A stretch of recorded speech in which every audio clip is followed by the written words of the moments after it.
Hey everybody, so what we have going on here is the classic 100 series, and I guess it's only on the classics, like 15 plus year old ones, where the shifter just starts to seize up, because inside here you start getting rust and corrosion to the point that, especially if somebody doesn't shift it very often, it seizes up and you're unable to get it to shift into low, or sometimes it gets stuck in low and you're not able to shift it either way. So hit it with some WD-40 already and just tried to get it down inside the crack and then sprayed it across that way to try to get it to soak in a little bit. It's only been sitting a few minutes, but I'm going to try the breaker bar method first and see if we can get it loosened up, and then just shoot it with a whole bunch more penetrating oil. Hey guys, this is Jonathan, and I just wanted to say welcome to Big Fish Overlanding.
So I've been working this a little more, and since I just bought this, I don't really know how far back it's actually supposed to go, so I just want to make sure I'm not trying to force it back too far. So I've got it running, and I'm going to see if it will show an engaged low range light. Try to preserve the finish on this thing by putting a cloth over it, and then I just have this, which is, I think, is an inner tie rod end tool, OEM tool number 27185, and I'm just going to try to use this as a breaker bar. See if we can get this thing to move. See if we can get some play out of it. This looks like a two-handed job, so I'll be back. So I've got it now where it'll go into neutral, which I was able to do once by hand, just barely. But now it's moving pretty good with the bar, and I'm just going to keep spraying it with penetrating oil 10 ways to Sunday. But it looks like this bolt is actually loose too, so that's not helping because the whole housing is moving when I move it. So it's kind of taking away my leverage a little bit. So I'm going to try to tighten this up and see if that helps. So I was able to get it to appear to engage in low range, but I'm definitely bending this handle as I'm working on it. So I don't know how much more I want to do it, because I definitely don't want it to be stuck with a handle broken off. So Well, I've got it back in high range now. This handle is definitely looking like it's probably going to snap soon. So I think I'm just going to leave it there for now. Hit it with some more oil, WD-40 and whatnot overnight. Maybe even get a different product. I was trying to get BG, but they didn't have it at the store that I went to. So I might try that. I don't know, kind of a bigger fan of the BG liquid wrench type stuff than just plain old WD-40. Maybe it's all the same, I'm not sure, but I know I used to use BG in the shop and I liked it. So I think I'm just going to hit it really good with penetrating oil again, because I think, especially now that I've got it moved, it should definitely be able to work its way in there a little bit better. And just kind of let it sit and do its thing. Might have to hit it with some heat later on. We might try that next, so we'll just see.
Well, while I was heating that up, I managed to break it.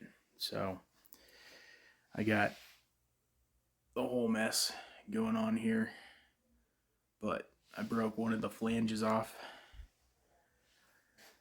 And so I think I'm just going to try to make do with what I got. I'm going to drill a hole in the top of it so that I can put a grease fitting, drill and tap it.